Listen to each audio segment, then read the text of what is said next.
Hi, my name is Hubert and I will talk to you about customer service. Since I'm old enough to work, I've been doing customer service in almost every job I applied. I wouldn't say I like it yet, but it is so important to be done correctly, and if you can do it right, it will certainly pay off one day, because people love to be generous when they get the service they expected. I've worked as a sailor, a seller, a bouncer, a barman, and a waiter. Maybe you think there is not a lot of customer service to do when you're a sailor for the Canadian Navy, but and maybe you're right. But what if I tell you that it is a constant customer service by the time you sign in? Because after that time, you need to be a model, you need to show your pride, and you need to be sharp because you represent the force that fight for the nation. Um, and the customers at that time are the Canadian citizens. As a sales associate at Tommy Hilfiger and Ernest, I've been through a lot of situations and a lot of different clients. I remember those ones who come at the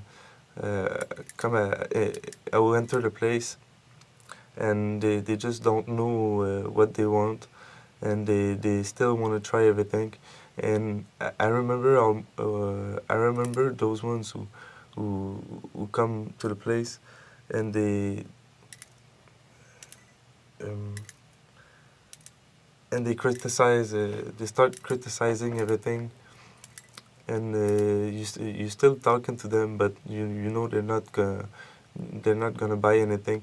You need to you need to deal with those situations as quickly as possible, because you know you're losing your time and you know you're losing money. Uh, those were bad customers, but they will never be uh, they will never be as bad as the ones I had when I was working as a bouncer at the Chac Resto Bar. Um, at that time, I had to come every Wednesday, Friday, and Saturday night, and make sure everything will go well. Um, it was a tough job because at that time I was the only bouncer working there, and there was those hip hop night at the Friday night, and there was almost 300 people. They were all drunk, and some were high, so I had to deal with all those people. Um, I remember the worst case was a tall black lady that was yelling behind the door that lead to the second floor. She was yelling because she was furious. Another girl threw her a beer. She was on the second floor, and she threw a beer down the stairs to her. She took a beer and she broke it on the first corner of rock she saw, and then she had a normal weapon in her hand. Uh, at this moment, I knew I had to be really careful, because someone could get hurt and I could get hurt. So I twist her wrist and took the weapon and to get rid of the weapon right away. And then I told her that the police office was right in front of the bar, and I could tell them everything that happened.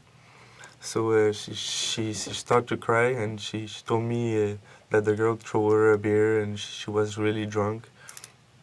And then the manager came at me to ask me if there was any problem, and I told him that there was no more problem, so he just asked her to leave. And then it was almost the end of my shift, so he gave me a pitcher of beer and he told me I did a great job. And after that I went home, and that's it. I remember my best case of customer service. It was recently at the Sky Spa, where I work right now. There was those two young girls that came for a glass of wine that were that were included in their bills, and they gave me a $25 tip on their 2 glass of wine. I call that quick money for not doing much. To conclude, I will say that it's never a good idea to underestimate the customer service, because it's in the detail that will perceive the customer. Like if you're careful with them, if you listen to them, or if you treat them like the way they need or they want to be treated, uh, they will make your business grow because they will like it, and because of that they will eventually come back.